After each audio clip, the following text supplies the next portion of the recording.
All right, here's one trick that you need to do before you actually pull your line.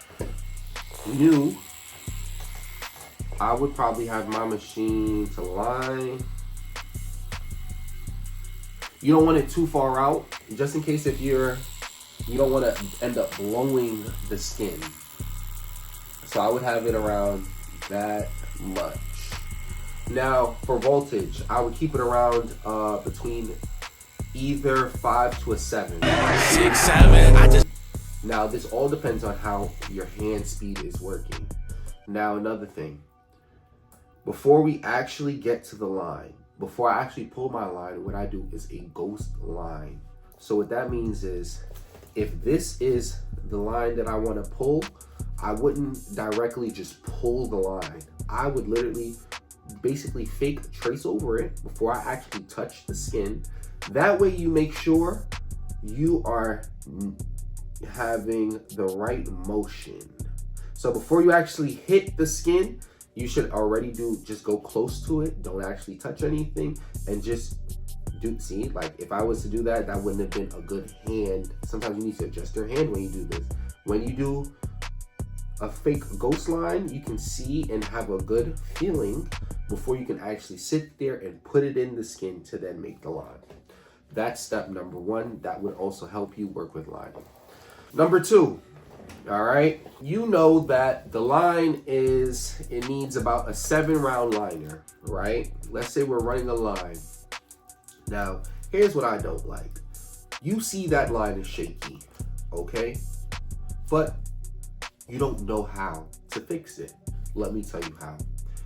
What you do and what I do, okay, is I would get, if I have a 7-round liner and I line something up and it is shaky, what I do is I can now go get a step below or a smaller needle group. So if I use the 7 to line it and I look and I say, ooh, it's like one little area looks like it could sculpt, I would now go get my 3-round liner and I would now use it to literally sculpt that little area that's missing. Ooh, ooh. Ooh, goddamn. All right. So let's say we got a rose petal or something like that, right? Let's say we got this big line already.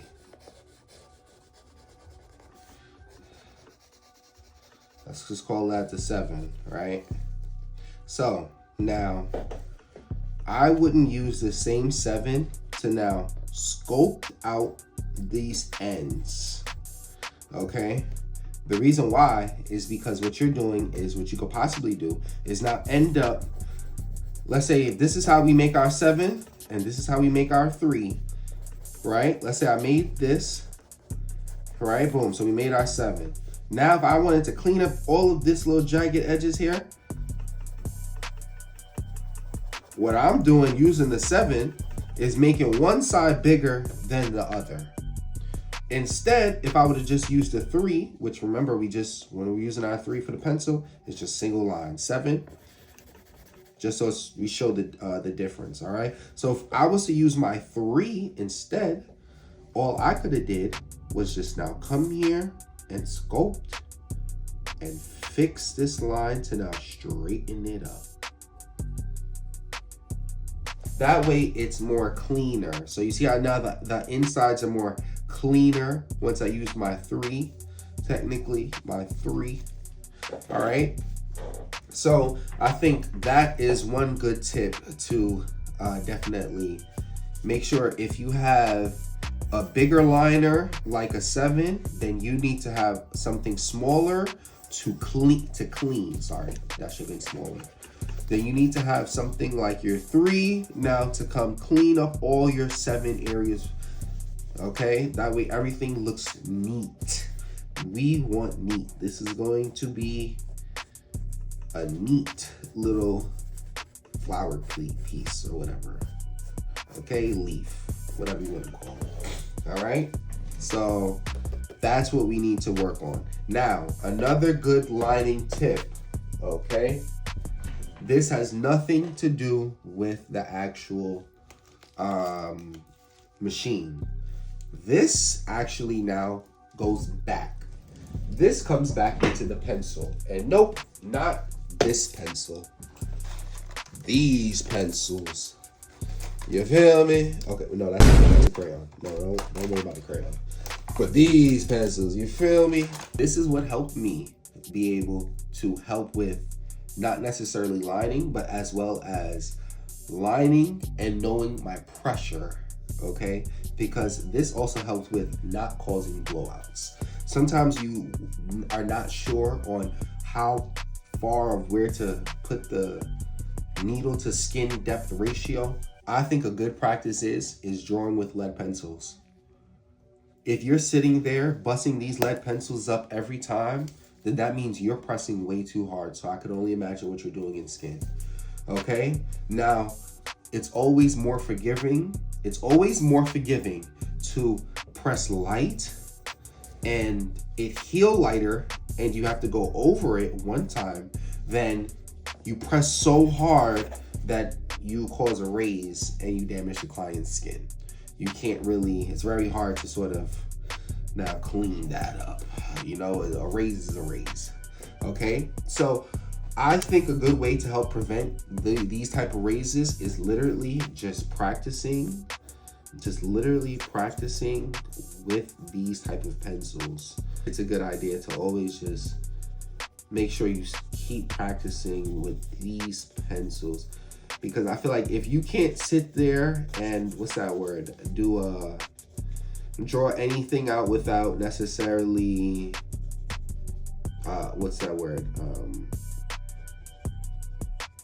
sorry, I got so focused on my drawing. I ain't gonna lie to you. I'm drawing a man. I think so. I think it's a man. God damn it. You know what? Yeah, it is. We gonna add some locks on that. Anyway, yeah. So if you can't draw like full designs on this without busting up the pencil, then that means you need to work on something. You're working too hard and you need to work on your hand pressure.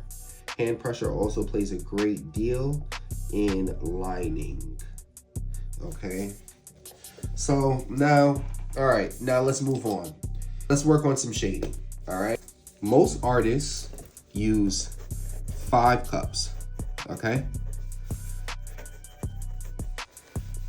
guess what? Let's worry about us. Okay, let's worry about us.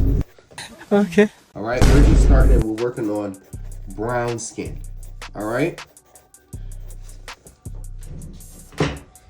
So if we're working on brown skin and we're just starting out and we don't understand our values are the color scale, our black, our middle, and our light tones. All right. If we don't understand our values and we are working with brown skin, that means dark skin. I advise, in order to help you and for you not to be so flustered, use a 3-cap rule plus a water. So technically 4. So you would have your full black, right?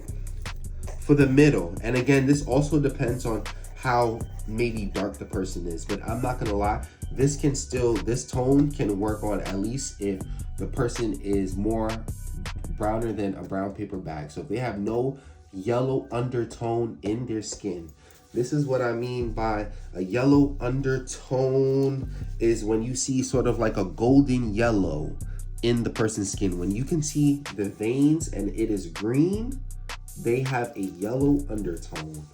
Okay, so if you are working with a brown person and they are darker than a brown paper bag, which is more than the yellow undertone skin.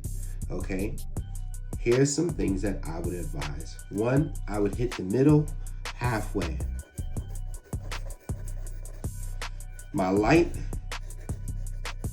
would be 2 drops.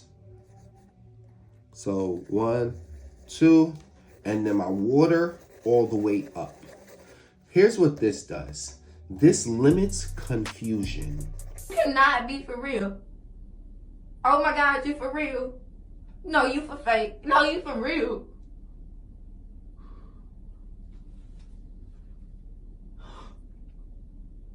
You lying? You not?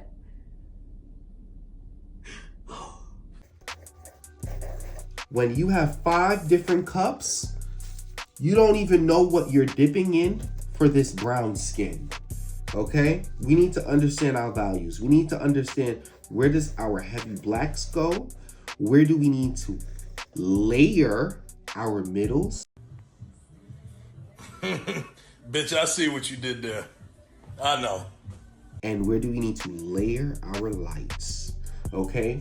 Now, when it comes down to brown skin, okay? Let's say we have a piece right here, and let's call this, we have to put light tones here, and black right here, and then light tones right here. Okay, so let's just go with that. Now, if you're hitting a dark toned person, naturally I would hit, you could do a light and a middle, and you could come, and what I would want you to do is you need to hit a pendulum motion. Boom, boom, boom, boom, boom, boom, boom. Okay, your pendulum. So basically, you should be. It's damn near like you're swinging it. Okay. There always needs to be a reason for what you're doing into the skin. You shouldn't be willy-nilly just doing anything. There should be some type of formula or some type of motion that you are following, whether it be you're using the back of the mag. Using the back of the mag, this is what I've been working on, okay? So this is what I've been working on, but if I was to use the back of the mag for this light area on a dark skinned person, I would have it where it's facing out, and I would literally pull it back, pull it back, pull it back, pull it back, pull it back, pull it back. Now, when it comes down to the pendulum, that's the same thing. Sweeping motion. It's like you sweeping a broom back and forth, okay? Now, here's the thing. When it comes down to dark skin, you need to give it time to settle, okay? You're not going to see it right away. So what I advise is you hit it 1, 2, 3. You hit it a couple times, and you may not see anything right away. That's okay. Leave it alone. Go into your blacks, right? And then now when you want to hit black, you don't sit there and just hurry up and fast. The faster you go is the less ink that goes into the skin. So think about that. When you want nice smooth shading, or you want transitional shading, or you want to transition from black to gray, by the way, that's a good way to literally hit it with a back stroke for a smooth transition. That always gives you a very nice, clean, smooth transition by pulling it back. But when you want to put in black, nice and tight. You know what I'm saying? You can either do a pushing, you could do a pushing motion, or you could do a circular and get it in there. But you don't want to just be, if you do this, I'll tell you right now, you're not getting any ink inside the skin. Let the machine work. Let the machine work. Don't play with me. Don't play with me. Okay. Now, so after I just talked to you, this started to show a little bit, okay? After we sat there, we packed our black in. Now it's starting to show a little bit. Wonderful. All right. Now let's say we want it to be a little more lighter, but we don't want it too dark. Okay, well, guess what? This is what our water cup is for. Remember, we've already just hit this black because we were just in this black. So now we're gonna hit the water.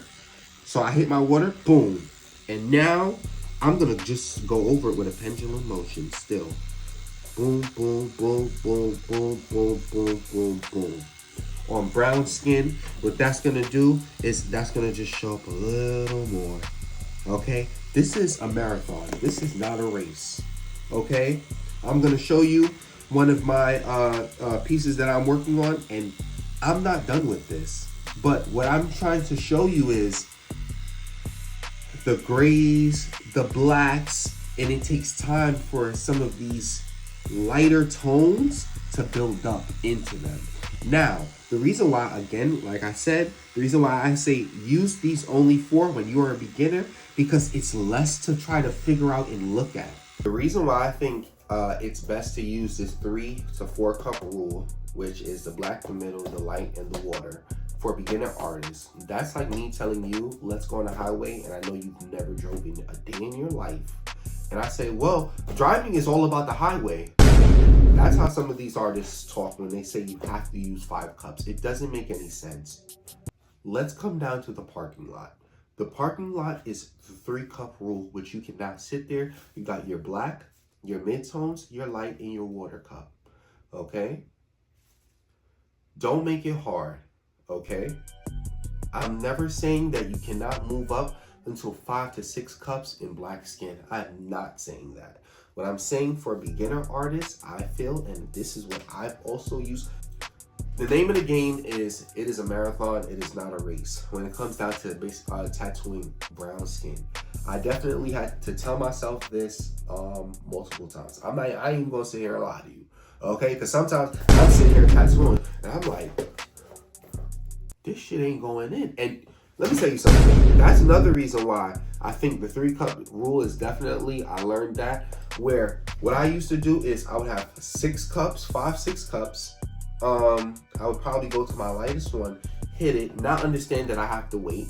Then I would go to the next darkest one, hit it, not understand that I gotta wait. I'm like, it's not showing. It's just not showing. Calm down. Calm down. Everybody calm the hell down. Okay? Hit your light tones. Sometimes it might not show even after you leave it. But at least make sure you give the skin some time to work. Some time to breathe, is what I meant. As well as, too, when it comes down to shading, I think another good key factor is to honestly practice shading with your pencil. Again, this comes down to this. I say practice shading with this because you also don't want to sit there and be pressing so hard into the client's skin, because what you're doing is, 1, you're traumatizing the skin, 2, your client's not going to sit as long. So I'm sure that there's times where you've done tattoos and you're like, damn, I didn't get to finish. You're probably digging too hard into someone's skin. If I'm already getting a feathery touch, if it's already a needle, so it hurts. If it's already a feathery touch, it's like, okay, cool. But if you sitting there digging, I'm only gonna stay here but so long. Get the hell up off of me. Okay? It's really him. It's really him. You're a victim. Here we go, CSI. So I definitely advise this should be your best friend practicing. And honestly, it's so funny the way how I stumbled upon this. I asked my roommate because I just didn't want to buy pencils. This is all he had.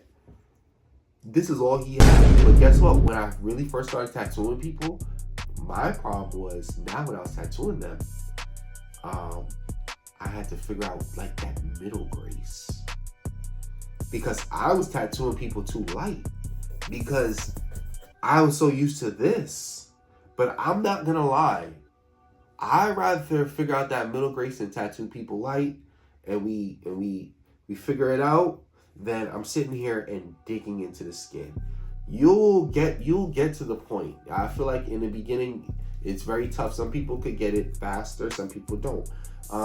You can also use your offhand. Okay, so you can use your offhand as well when you are tattooing, so to sort of have an idea of how deep you're going. You'll feel the vibration in your offhand. Again, this is just after time, you'll just have an idea of what it is. I can't tell you exactly how the vibration is gonna feel to the exact centimeter, decimeter. I ain't one of them ones, okay? I got like a D in science. I don't even know. I'm gonna sit here and hold you, okay? We not even gonna talk about math too.